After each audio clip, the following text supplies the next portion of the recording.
ಆತ್ಮೀಯರೇ, ಎಲ್ಲರಿಗೂ 80ನೇ ಸ್ವಾತಂತ್ರ್ಯ ದಿನಾಚರಣೆಯ ಶುಭಾಶಯಗಳು. ವೇದಿಕೆಯಲ್ಲಿರುವ ಗಣ್ಯರೇ ಹಾಗೂ ನನ್ನ ನೆಚ್ಚಿನ ವಿದ್ಯಾರ್ಥಿನಿಯರೇ, ಇಂದು ನಾವು ಅತ್ಯಂತ ಸಡಗರದಿಂದ ಕೊಂಡಾಡಬೇಕಾದ ಹಬ್ಬ ಸ್ವಾತಂತ್ರ್ಯ ದಿನಾಚರಣೆ. ಇದು ನಮ್ಮ ಹೆಮ್ಮೆ. ಇದೀಗ ತಾನೇ ಗಣ್ಯರು ಆರಿಸಿದ ನಮ್ಮ ಹೆಮ್ಮೆಯ ತ್ರಿವರ್ಣ ಧ್ವಜವು ನಮ್ಮ ಸ್ವತಂತ್ರ ಬದುಕಿನ ಸಂಕೇತ. ಈ ಧ್ವಜದ ಆಶಯ ಮತ್ತು ಸ್ವತಂತ್ರ ಹೋರಾಟಗಾರರ ಉದ್ದೇಶವು ಎರಡು ಒಂದೇ ಆಗಿತ್ತು.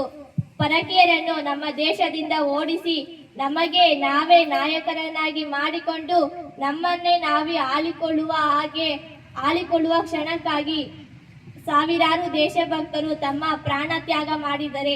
ಮಹಾತ್ಮ ಗಾಂಧೀಜಿ ಇಡೀ ಜಗತ್ತಿಗೆ ಅಹಿಂಸಾ ತತ್ವವನ್ನು ಬೋಧಿಸಿದರು. ಇವರು ನಮ್ಮ ರಾಷ್ಟ್ರ ನಾಯಕರು. ಈ ದಿನ ಅವರು ಕಂಡ ಕನಸಿನ ಭಾರತವನ್ನು ನಾವೆಲ್ಲರೂ ಸೇರಿ ಕಟ್ಟೋಣ. ನಮ್ಮ ದೇಶವನ್ನು ಬಲಿಷ್ಠಗೊಳಿಸೋಣ.